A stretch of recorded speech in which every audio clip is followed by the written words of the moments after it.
तब देश के स्वास्थ्य इतिहास का एक बहुत अहम अवसर भी है। 2 दिन बाद 25 सितंबर को आयुष्मान भारत प्रधानमंत्री जन आरोग्य योजना को 2 साल पूरे हो जाएंगे। सिर्फ 2 साल के भीतर ही इस योजना के तहत 1.25 करोड़ से अधिक गरीब मरीजों को मुफ्त इलाज मिल चुका है। मैं आज इस कार्यक्रम के माध्यम से आयुष्मान भारत योजना के माध्यम से गरीबों की सेवा करने वाले सभी डॉक्टरों, मेडिकल स्टाफ की भी विशेष प्रशंसा करता हूं। साथियों, आज की हमारी इस चर्चा के दौरान अनेक ऐसी बातें सामने आई हैं जिनसे आगे की रणनीति के लिए रास्ता और अधिक स्पष्ट होता है। अब जैसे देखिए, देश में हमारे 700 से अधिक जिले हैं, लेकिन जो आंकड़े बहुत बड़े बड़े हैं और चिंता कराते हैं देश को, वो सिर्फ 60 जिले हैं। 700 से अधिक जिलों में से सिर्फ 60 जिले, और वो भी 7 राज्यों में। अगर हम इन 60 जिलों पर बल दें, क्या मैं आप सभी आदरणीय मुख्यमंत्री जी से एक सुझाव दे सकता हूं क्या?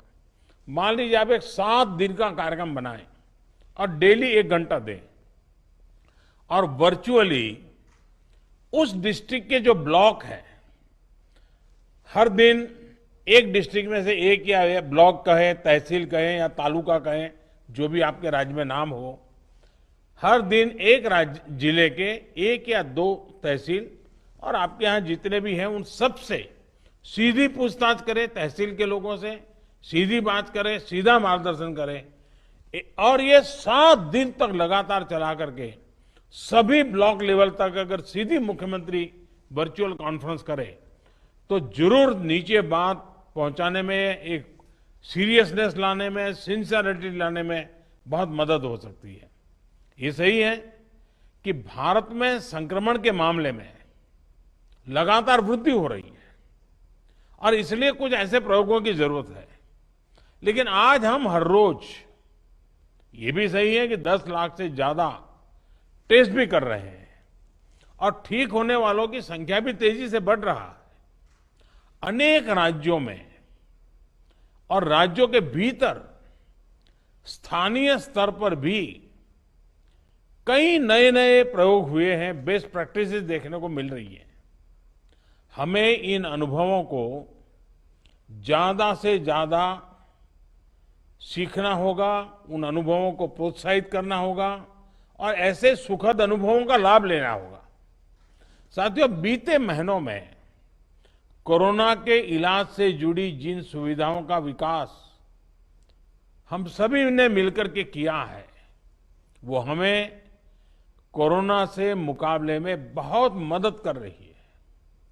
अब हमें एक तरफ जहां कोरोना से जुड़े इंफ्रास्ट्रक्चर को तो मजबूत करना ही है, जो हमारे हेल्थ से जुड़ा, ट्रैकिंग और ट्रेसिंग से जुड़ा नेटवर्क है, उनकी बेहतर ट्रेनिंग भी सुनिश्चित करनी है। आज ही कोरोना स्पेसिफिक इंफ्रास्ट्रक्चर के लिए state disaster response fund SDRF, उसके इस्तेमाल पर भी एक अहम फैसला लिया गया है। कई राज्यों ने इस बारे में आग्रह किया था। अब यह तय किया गया है कि SDRF के इस्तेमाल की लिमिट को 35% से बढ़ा करके 50% कर दिया जाए। इस फैसले से राज्यों को कोरोना से मुकाबले के लिए और ज्यादा राशि उपलब्ध हो सकेगी। एक और महत्वपूर्ण बात मैं आपसे करना चाहता हूं। प्रारंभिक काल में हमने जो लॉकडाउन किए, उसका बहुत लाभ मिला है, दुनिया में भी उसको सराहा गया है।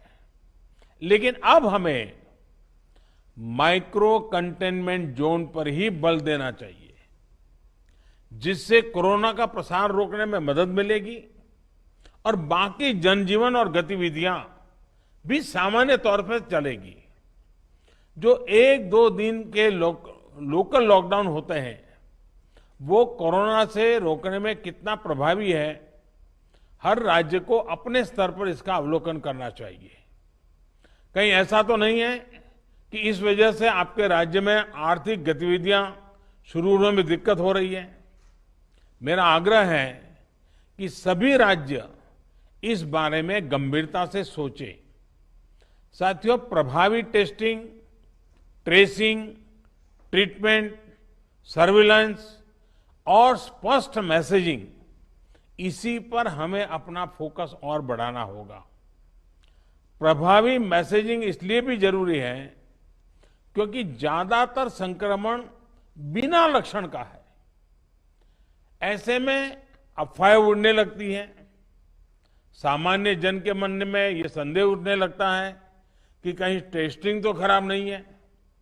यही नहीं, कई बार कुछ लोग संक्रमण की गंभीरता को कम आंकने की गलती भी करते लगते हैं। जैसे हमारे कैप्टन साहब ने कहा, तमाम अध्ययन बताते हैं कि संक्रमण को रोकने में मास्क की भूमिका बहुत अधिक है।